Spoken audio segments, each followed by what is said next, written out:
कटरा में घटना एपिसोड हुआ है, हम सब लोग उसकी भर्त्सना करते हैं, निंदा करते हैं। भारतीय संस्कृति मर्यादा की संस्कृति है। हम मंदिर में जाते हैं तो जूते उतार कर जाते हैं। अगर जूते पहनकर अंदर जाते हैं हम, तो भगवान मना नहीं करेंगे कि भाई आप जूते पहनकर क्यों अंदर आ रहे हो। ये भारतीय संस्कृति है और हम सनातन धर्म को मानने वाले लोग हैं। हमने मर्यादा का पालन करना चाहिए। जो कटरा में व्यापार मंडल है और जो कटरा में रहने वाले लोग हैं, उनके मन में माता वैष्णो देवी के प्रति मर्यादा और सद्भावना होनी चाहिए। यदि उन लोगों के मन में मर्यादा नहीं है, उनकी आंखों में पैसे की चमक आ चुकी है और पैसे की चकाचौंध में वो जो बाहर से यात्री आते हैं और जो फिल्म विभाग से संबंध रखते हैं, जो फिल्म सिटी से संबंध रखते हैं, तो फिल्म सिटी का तो कल्चर ही कुछ और होता है। और वो लोग माता का आशीर्वाद लेने के लिए आए और वहाँ होटलों में हम दारू पान करें, विस्की पिएं और नॉन वेज खाएं, ये हमारे लिए बहुत कलंक की बात है। जहाँ पर ये घटना घटी है, उन लोगों को, उन होटल वालों को चाहिए कि माता की कृपा और आशीर्वाद से उनको भोजन, उनकी व्यवस्था और उनका होटल चल रहा है। आज से 50 साल पहले कटरा की क्या पोजीशन थी? आज कटरा में पूरे विश्व से करोड़ों की संख्या में माता के भक्त माता के दरबार में अपनी हाजिरी देने आते हैं। तो आज कटरा कितना भी फैल चुका है। कटरे का व्यापार, कटरे की व्यवस्था कहां से कहां आ चुकी है। फिर भी अगर वहां के लोगों के मन में, आंखों में पैसे की चमक नजर आती रहे, तो हम ऐसे लोगों की और ऐसे संस्कारहीन लोगों की घोर निंदा करते हैं। जो हुआ वो व्यक्ति तो करके, और यह विषय बाद में प्रकाशन में आया। उस वक्त भी आ सकता था जब वो लोग वहां कमरे में बैठकर इस प्रकार का धूर्त कर्म कर रहे थे। तो हम सब लोग सनातन धर्म के मानने वाले लोग उस एपिसोड की निंदा करते हैं और सरकार से, एडमिनिस्ट्रेशन से यह आशा रखते हैं कि वहां जितने भी हैं उनको इंक्वायरी की जाए, उनकी खोजबीन की जाए, उनकी देखरेख हो, जिससे भविष्य में इस प्रकार का एपिसोड घटना ना घट सके। हम जानते हैं कि वहाँ के लोग भी दारू पीते हैं।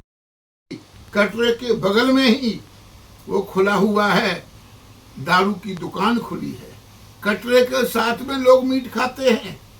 बात खाने और पीने की नहीं है, बात है मर्यादा की।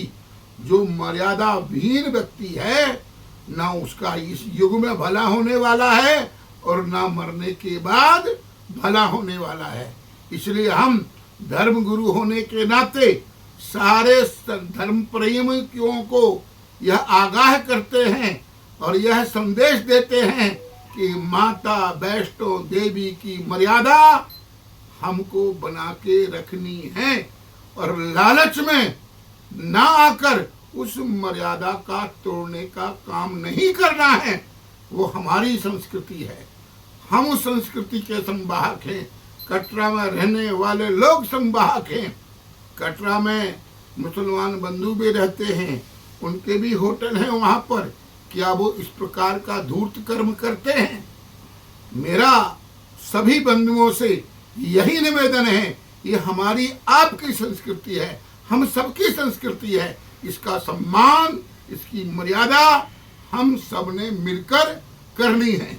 और जो व्यक्ति नहीं करेगा, लालच में आकर मर्यादा को तोड़ेगा, तो उसको परिणाम भी भोगना पड़ेगा। जिन लोगों ने इस घटना में के बीच में थे, उन लोगों को प्रशासन को चाहिए, चाहे वो कितने बड़े कद के लोग क्यों ना हो, उनको कानूनी कार्रवाई हो और आगे को लोगों को संदेश मिले कि हम माता वैष्णो जाएंगे, मत्था टेकने जाएंगे, हनीमून मनाने, पार्टी करने, डांस करने नहीं जाएंगे। डांस करने, पार्टी करने, हनीमून मनाने और जो कुछ करना है वो कटरा से हटकर करें, कोई दिक्कत नहीं है, पर उसकी मर्यादा का पालन हम सब मिलने करना है। जो एपिसोड हुआ है हम उसकी और एडमिशन से यह उम्मीद रखते हैं, इस घटना में जिन लोगों ने कुकृत्य किया है उनको कानून के दायरे में जल्द से जल्द लिया जाए। जय श्री राम। जय माता जी, मैं आपसे कुछ सवाल ये है, कलयुग में कहावत है, संगे शक्ति कलयुगी। पत्रकार एक था जी, मीडिया 1% था, उसने इस बात को उछाला तो कटरा का व्यापार मंडल एक हो गया। उन्होंने एजिटेशन कर दी, प्रदर्शन भी किया, प्रोटेस्ट भी किया। तो ये कमी आप मीडिया बंदियों की है। इस बात को तो मैं भी जानता हूँ कि शराब पी जाती है, पर प्रमाण और उस ओर चलना ये हमारा विषय नहीं है। ये हम भी जानते हैं कि दारू पीते हैं वहाँ जो भी तक मैं किसी का नाम नहीं लूँगा। ये तो व्यक्ति के अपने अंदर ही सोच आनी चाहिए। नवरात्रों में लोग दारू नहीं पीते हैं। बहुत लोग नवरात्रों में, पहले जम्मू में मीट की शॉप नहीं खुलती हैं, आजकल मीट की शॉप भी खुली होती हैं। बोलते नहीं जी हम नहीं खाते हैं, पहले मंगलवार को लोग नहीं खाते थे, आजकल मंगलवार को भी खाते हैं।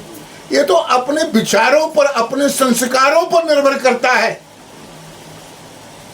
ये विचारवान व्यक्ति के लिए नियम धर्म है, और जो विचारवान व्यक्ति नहीं है तो उसके लिए तो कुछ भी नहीं है, वो तो किसी मान्यता को नहीं मानता है। तो मेरा आपसे कहना है कि कलयुग में संगे शक्ति कलयुगे। मीडिया बंधुओं को चाहिए कि इस प्रकार के एपिसोड ना हो। जिसने दारू पीनी है वो उस परिधि से, अब विचार करिए आप, वो अमृतसर जाएंगे आप, अमृतसर धर्म क्षेत्र घोषित किया हुआ है। अमृतसर चारों तरफ आपको सिगरेट पीने वाला ये सब नहीं मिलेगा वहां पर, कि धर्म क्षेत्र घोषित किया है। तो कहने का तात्पर्य मेरे आपसे, पहले पुरानी मंडी मंदिर में ये रेडियो लगती थी, धर्म क्षेत्र कोई लगती नहीं है, दारू पीने वाले तो घूमते ही हैं। तो मेरा कहने का तात्पर्य है, ये हम सब आपके विचारों में, संस्कारों में निर्भर करता है। अगर हम सही संस्कारहीन हैं और उन सनातन धर्म की परंपराओं को नहीं मानते हैं, उन व्यवस्थाओं को नहीं पालन करते हैं, तो हमारे लिए माता भी आके बोलेगी बेटा ये कोलाहल मत पीना, तुम्हारे सेहत के लिए खराब है, तब भी हम नहीं मानते। इसलिए भैया मीडिया बंधुओं, आपसे मेरा विनम्र निवेदन है कि आप मिल के रहिए, और जो सनातन धर्म हिंदू धर्म के विपरीत मर्यादा विहीन करता है, उसके लिए आप जोरदार तरीके से आवाज उठाइए और प्रशासन को मजबूर करिए। कानून किस लिए बना है? कागजों में लिखने के लिए नहीं बना है। उस कानून को लागू हो और इस्तेमाल हो कि जो लोग उस व्यवस्था के विरुद्ध कर्म करते हैं वो कानूनी दायरे में आए। अगर ऐसा होता है तो मेरा ऐसा मानना है कि आने वाले समय में इस प्रकार नहीं होगा। और यदि आप सब लोग, मीडिया, एडमिनिस्ट्रेशन, सब लोग अगर इस प्रकार की विचारधारा नहीं बनाते हैं तो कुछ भी होता है, होता रहेगा। आज प्रकट हुआ है, अप्रत्यक्ष रूप से कोई कुछ भी करे, कौन देख रहा है? इसलिए ये हम सबकी जिम्मेदारी है कि ऐसा कुकृत्य हमारे माता वैष्णो देवी के आशीर्वाद से उस कटरा क्षेत्र में ना हो। जय माता दी।